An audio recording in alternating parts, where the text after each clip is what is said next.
அனைவருக்கும் வணக்கம். நம்முடைய லாஜிக்கல் ட்ரேட்ஸ் கப் சேனலை சப்ஸ்கிரைப் பண்ணியிருக்கக்கூடிய அனைத்து நண்பர்களுக்கும் நன்றி. இன்னைக்கு நம்ம நிஃப்டியோட மார்க்கெட் டைரக்ஷன் எப்படி நடந்துச்சு அப்படிங்கிறத எல்லாம் அனலைஸ் பண்ணி மண்டேக்கான என்ட்ரி டார்கெட்டை நம்மளுடைய பாயிண்ட் ஆஃப் வியூ பிளான் பண்ண போகிறோம். ஸோ அதுக்கு முன்னாடி வேர்ல்டு லெவலில் மார்க்கெட் டைரக்ஷன் எப்படி இருக்குது? ஏன்னா இந்தியன் மார்க்கெட்டை பொறுத்த வரைக்கும் ஒரு அன்ஸ்டேபிள் மார்க்கெட்டாக தான் இருக்குது. மேலே போகிறோம் அப்படின்ற மாதிரியான சிக்னல் கிடைக்கிற ஒவ்வொரு தடவையும் rejection strong selling pressure form பண்ணி மறுபடியும் கீழே இறக்கிடுறாங்க.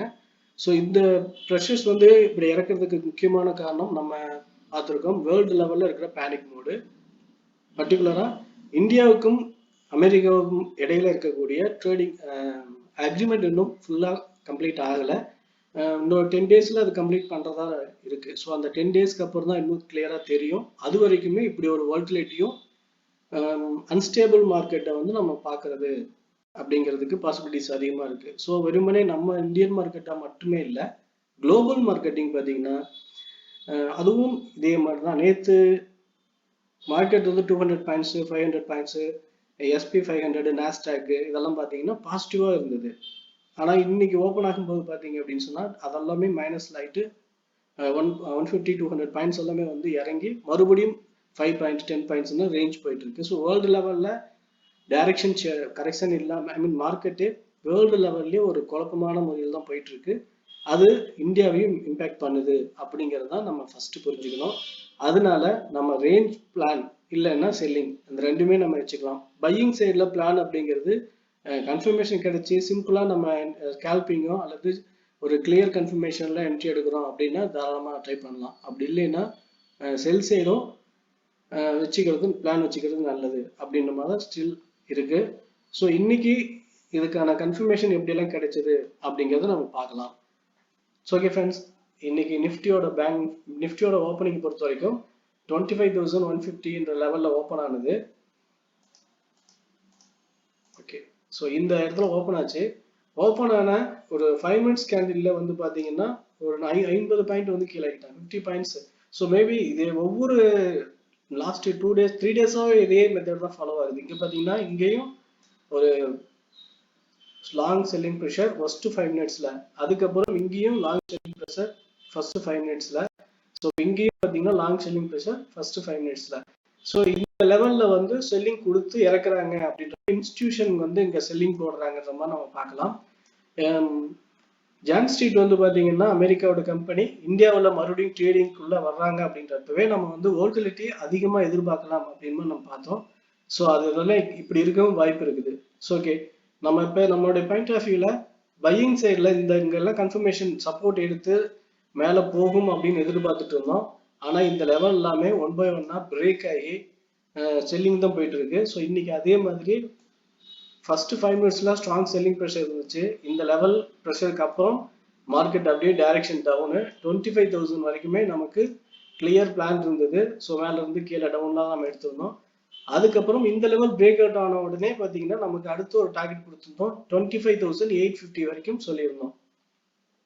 ஆனால் 25,850 அப்படின்ற லெவலுக்கு போகிறதுக்கு முன்னாடி இங்கே 950 920 அப்படிங்கிற லெவலில் பார்த்தீங்கன்னா ஸ்ட்ரகிள் ஆக ஆரம்பிச்சது மார்க்கெட்டு. ஸோ இதையும் நம்ம டெலிகிராம் இன்டிமேட் பண்ணிட்டோம். மார்க்கெட் டைரக்ஷன் எப்படியெல்லாம் இருக்குதுன்னு நம்ம அப்டேட்டடாக டெலிகிராம் இன்டிமேட் பண்ணிகிட்டே தான் இருக்கும். நீங்கள் அதை பார்த்தீங்கன்னா தெரியும். ஓகே ஃப்ரெண்ட்ஸ், இப்போ டைரக்ஷன் நமக்கு டவுன் அப்படின்ற மாதிரி கன்ஃபார்ம் ஆனதுக்கப்புறம் நம்ம ஒரு நல்ல என்ட்ரி எடுத்து டார்கெட் புக் பண்ணிட்டோம். ஸோ இது இருக்கலாம்.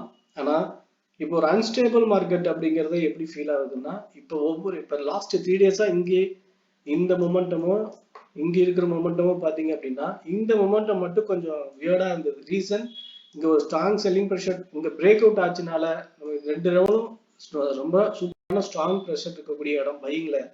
இந்த பையர் ப்ரெஷர் இருக்கக்கூடிய இந்த 2 லெவலும் பிரேக் அவுட் ஆனால தான் ரேலியா ஒரு டவுன் வந்தது. அதாவது 25,100 இருந்து 24,900 வரைக்குமே நமக்கு டவுன் வந்துச்சு. ஸோ இப்போ இந்த டவுன் மார்க்கெட் க்ளோசிங் அதாவது 11 வரைக்கும் தான் இந்த மார்க்கெட் டைரக்ஷன் இருந்துச்சு. ஒரு 11 o'clock வரைக்கும். 11 o'clock அப்புறம் பார்த்தீங்கன்னா அப்படியே ஸ்டேபிள் ஆக ஆரம்பிச்சது, ஸ்ட்ரெஸ்டன் ஆரம்பிச்சது. இந்த மொமெண்டம் ரொம்ப ரொம்ப வீக்கா இங்க பண்ணின செல்லிங்கோடைய புக்கிங்கா தான் இருந்தது. ஸோ ஆக்சுவலா இங்க அவங்க செல் பண்ணிட்டாங்க. இங்க இருந்து நமக்கு இங்க டார்கெட் புக் பண்றாங்க.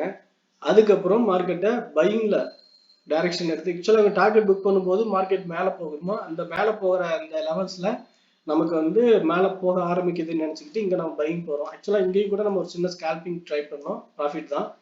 ஆக்சுவலாக நம்ம இங்கே அப்படி அந்த ரேஞ்ச் அப்படிங்கிறது பார்த்தீங்கன்னா ஏற்கனவே பேசுன மாதிரி 25,000 அண்ட் 25,050 இந்த ரெண்டுமே வந்து ஒரு ஸ்ட்ராங் ரெசிஸ்டன்ஸ் சொன்னோம். ஆக்சுவலாக சப்போர்ட் லெவல் அது இப்போ ரெசிஸ்டாக மாறிடுச்சு. ஸோ இப்போ இங்கிருந்து இந்த லெவல் மட்டும் போயிட்டு க்ளோசிங் வந்து பார்த்தீங்கன்னா 24,960 வச்சிருக்குது. இப்போ டைரக்ஷனே அப்படிங்கிறது நான் பார்க்கும்போது ஹையர் லெவல்ல இருந்து டவுனு, புல் பேக்கு, மறுபடியும் டவுனு. ஸோ இப்போ இந்த டவுன் அப்படிங்கிறது அடுத்து இன்னும் இது வரைக்கும் போக வாய்ப்பு இருக்கு அப்படின்னு நம்ம பார்க்கும்போது 24,800 அப்படின்னு நம்ம ஏற்கனவே நம்ம மென்ஷன் பண்ணியிருக்கோம். 815 சொல்லியிருந்தோம், மேபி அது 800 அது 700, 24,700 வரைக்குமே கூட அது வரலாம். ஸோ 1 by 1 இதை நம்ம அடுத்தடுத்து தான் பிளான் பண்ணணும். இப்போ மார்க்கெட் டைரக்ஷன் வந்து இவ்வளோ ரிஸ்காகவும் குழப்பமாகவும் இருக்குது அப்படின்றப்ப நம்ம என்ட்ரிக்கான கன்ஃபர்மேஷன் நம்ம சில மெத்தடை ஃபாலோ பண்ணுறோம். அது இருக்கிறதுனால நமக்கு இந்த ப்ராப்ளம் இல்லாமல் நம்ம மேனேஜ் பண்ணிக்கிறோம். அப்படி இல்லைன்னா இதில் நம்மளும் நிறைய கன்ஃபியூஸ் ஆகிட்டு, ஏன்னா இதில் என்ன மாதிரியான குழப்பங்கள்லாம் ஆப்ஷன்ஸ் பையர் ஃபேஸ் பண்ணுறாங்க அப்படிங்கிறத கொஞ்சம் அவுட்லைனாக பார்த்துருவோம். ஏன்னா இது ரொம்ப முக்கியமான விஷயமாவும் இருக்குது.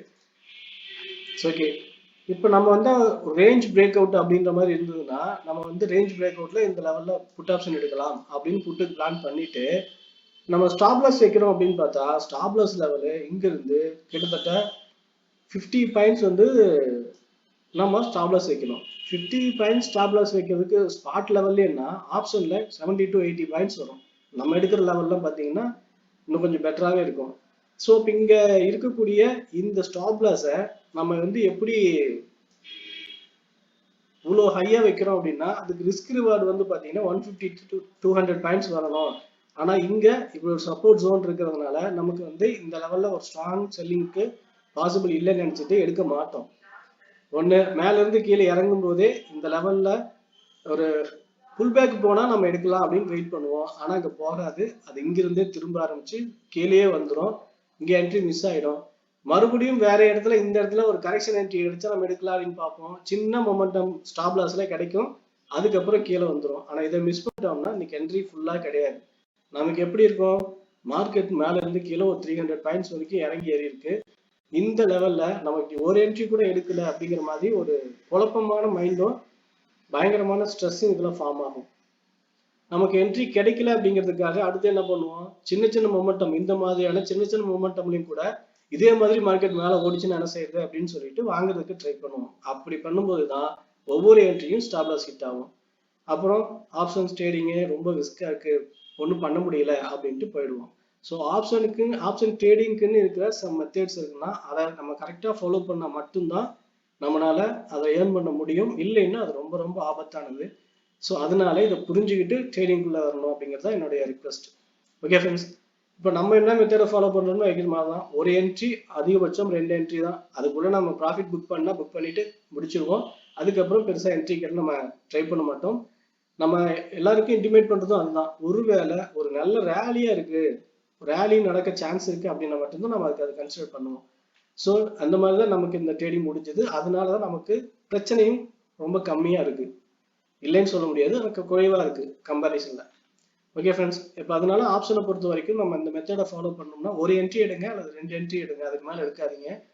என்ட்ரி மிஸ் ஆயிடுச்சுன்னா தொடர்ந்துட்டு போகாதீங்க. சின்ன கரெக்ஷன் வந்து ஒரு என்ட்ரி கொடுக்கும்போது நம்ம எடுக்கலாம், அப்படி இல்லைன்னா இன்னொரு நாள் ட்ரேட் பண்ணிக்கலாம்னு விட்டுருங்க.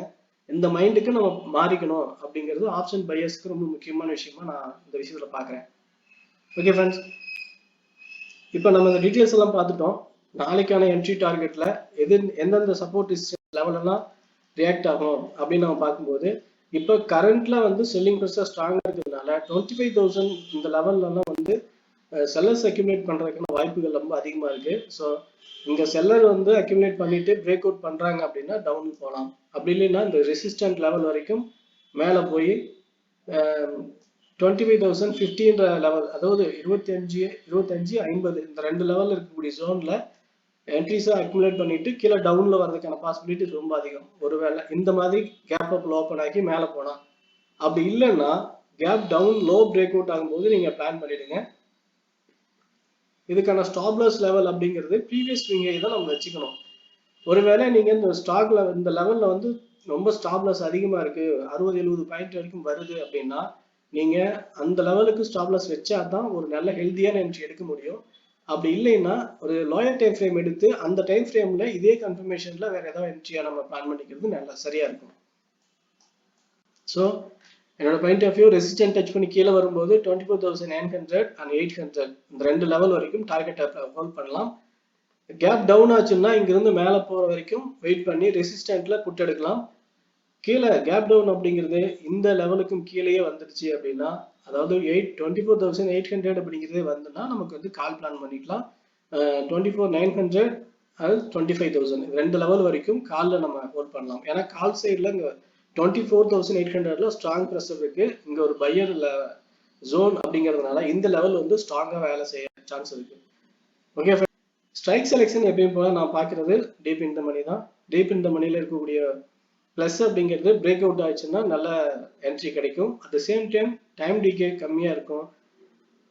ஸ்டாப் லாஸ் கிடைக்கிற பாசிபிலிட்டிஸ் ரொம்ப குறைவு. ஸோ இந்த மாதிரியான சில பாசிபிலிட்டிஸ் அதுக்கு இருக்கு அப்படிங்கிறனால நம்ம அதை பிளான் பண்ணி நம்ம அதை தான் ஃபாலோ பண்ணுறோம்.